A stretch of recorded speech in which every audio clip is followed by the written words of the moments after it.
This has always been a really fun topic that people request. I think we've done it a couple times in the past, but it's always changing, ever evolving as we get new Call of Duties and we get new maps. Call of Duty launches every single year, at least with a handful of new maps, and a whole bunch of downloadable ones as the season progresses.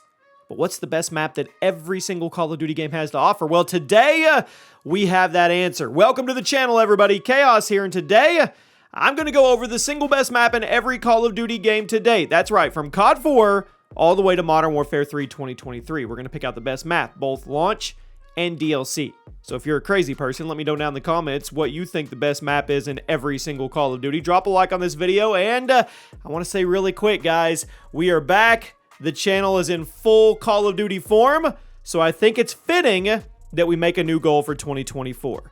This channel got so close to 3 million subscribers, honestly, years ago. And then, well, it kind of just fizzled out. So we're sitting around 2.7 right now. I want the goal to be this year for not only the Call of Duty revival on the channel, but I want to hit that 3 million subscribers. I do. It's something that I'm really focused on. So if you would, drop a like and make sure you're subscribed. Now, settle in. This is going to be a long one. We start out with COD 4. I'm going to go with Crash. I've said once or twice over the years, I think Crash is one of the best maps in Call of Duty history, hands down, and some of Infinity Ward's best work to date. 17 years after COD 4's release, I still think that. It's a perfect blend of power positions and raw aggression, as you would fight for control over a handful of key structures. Also using the alleyways, you could flank the other team, keep everyone on their toes. It was a fantastic piece of COD history, and it was arguably the best way to play COD 4. The remakes, they may have been hit or miss. I mean, some minor changes here or there, but the 2007 version, awesome. World at War. I have to go with Castle. It was much bigger than most maps you were going to see on this list, but World at War knew how to do big maps the right way. And honestly, Castle wasn't even that big of a modern, well, it wasn't a big map by modern COD standards. It just felt really big because of how much verticality there was and how detailed the two main structures were. You could honestly get lost in the main building if you were able to make your way up to the very top of the watchtower and you had a sniper rifle. You could own the entire battlefield, especially if you had some bouncing betties in your pocket to cover that ladder. Now, Castle was awesome. Some of the new COD players got to experience it for the first time in COD Vanguard, but the World at War version is way better. The slower gameplay, the more immersive vibes, it enhanced the map in every way. Modern Warfare 2, 2009. This one's pretty default. I have to go with Terminal. Now, Modern Warfare 2 has some of the most famous maps in Call of Duty history, so it wasn't that easy of a choice, but at the end of the day, I think Terminal strikes all the Modern Warfare 2 strong points, at least more than anything else in the game. For that, it gets the spot. Set in a Russian airport, Terminal was a mid-sized map, lots of different vertical levels and flanking routes. It meant you could never get too comfortable in one place for too long. Every play style was viable here, and there were some iconic power positions. You had the cockpit of the plane, you had the top of the escalator. It's iconic. I think it's Modern Warfare 2 at its absolute best. It was impossible to dislike this map. Black Ops. Let's go firing range. You were probably expecting me to say Nuketown here, but actually no. Nuketown may be the most iconic map from the original Black Ops, but I don't actually think it was the best. It was crazier, you'd get more kills there. But firing range, so much more balanced, so much more varied, and I think it had a way better designed experience. Nuketown can sometimes feel a bit cheap because it's so small, but firing range gives you more space and verticality without slowing down the experience very much because it was still a very fast map. I think it's the best map in the original Black Ops, and honestly, I'll fight you if you say otherwise because you're wrong. Modern Warfare 3 2011 has to go to Dome. Now, Modern Warfare 3 had a really tall order following up Modern Warfare 2 and Black Ops, the two most popular games in the franchise up to that point.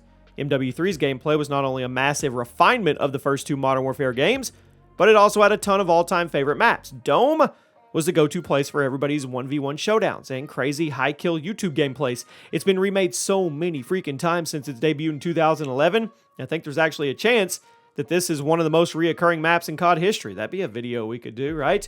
This was a good one, and that could be a fun trip down memory lane as well. Black Ops 2.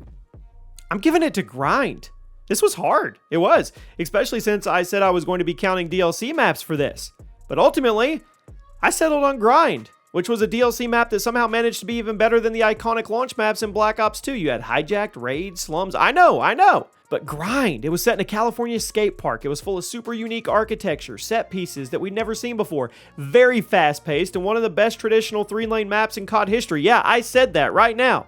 Easily the best DLC map for Black Ops 2. I would even argue it's the best map in the entire game. I know it's going to get hot in the comments. I'm sure plenty of you are going to disagree with me with it, but I'm okay. I'm looking at it from 2024 lenses, okay? I think I'm right here. Call of Duty Ghosts. Strike Zone. I think this is pretty unanimous. Ghosts was known for having very large and very slow-paced maps, so basically anything that broke that design philosophy was going to be memorable.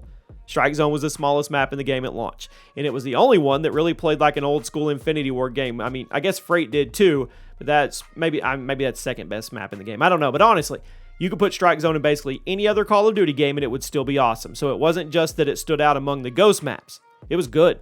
Fast-paced map, finds that perfect balance between keeping you on your toes without ever making you feel like the map was screwing you over with spawns.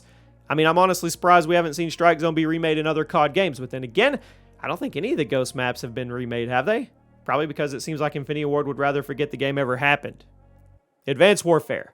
This was tough. Terrace? That's one of those games it's hard to preserve things. I mean, map remakes, gun remakes, I don't know. The maps were all designed for advanced movement, so you can't remake them in a boots on the ground game, and since the guns tend to contradict the Modern Warfare and Black Ops time periods, not many have ever returned.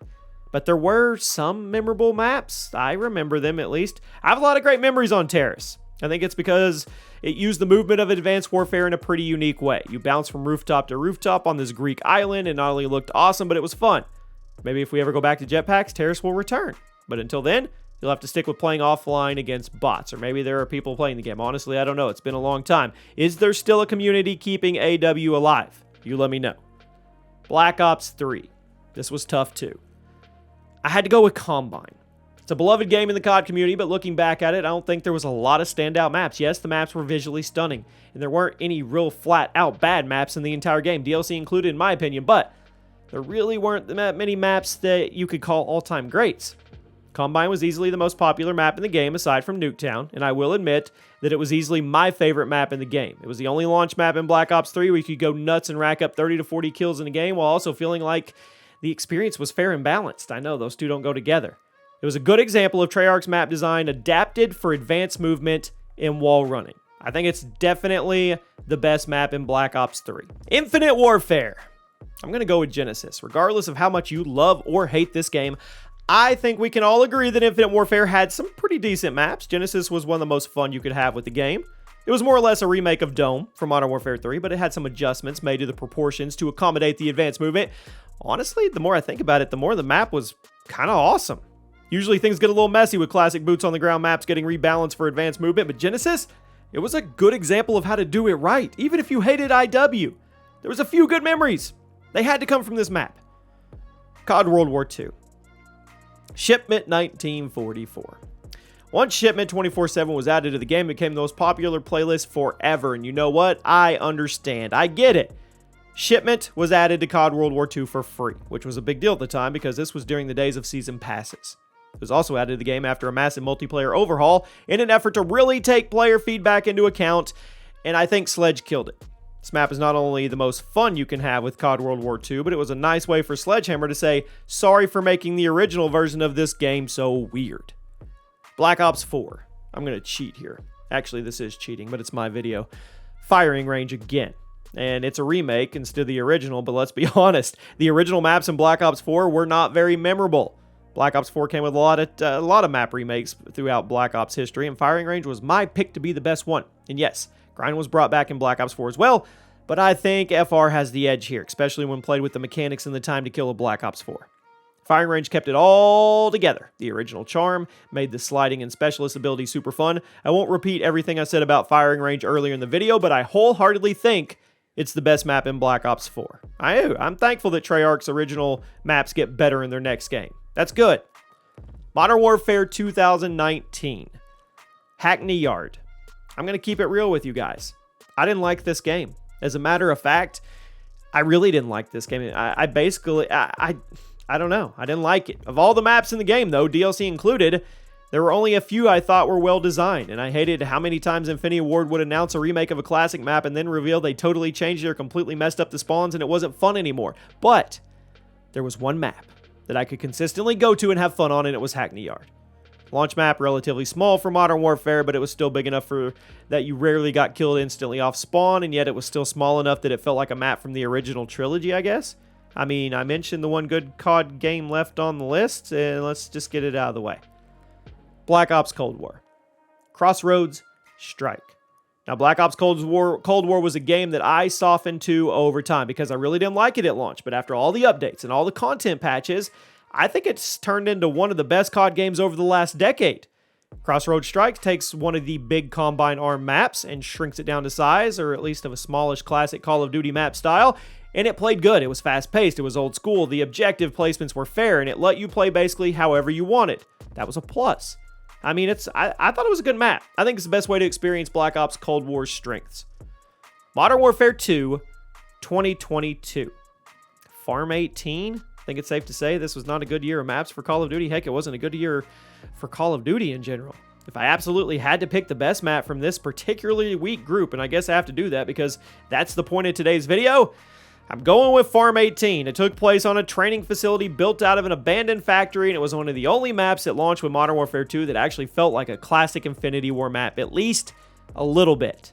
Maybe one of the DLC maps ended up being better than Farm 18, but honestly, I didn't play any of the DLC maps in this game, and I tapped out early. I did. I'm just being honest. And finally, we reach the end so far. Modern Warfare 3 2023. I'm cheating again. Terminal. Now, I appreciate that Modern Warfare 3 played it safe by just giving us a bunch of maps we already liked and played pretty well.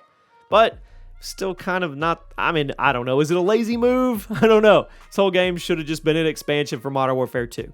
Terminal was good before. It's good now, but I just don't get excited about it in this game. Hopefully, Black Ops Gulf War kind of reignites my love for actually playing new COD maps instead of just talking about the old ones. Mix in some of the good ones, but don't make them the higher percentage of maps. Give us new maps that we can attach to and talk about 5-10 years down the road.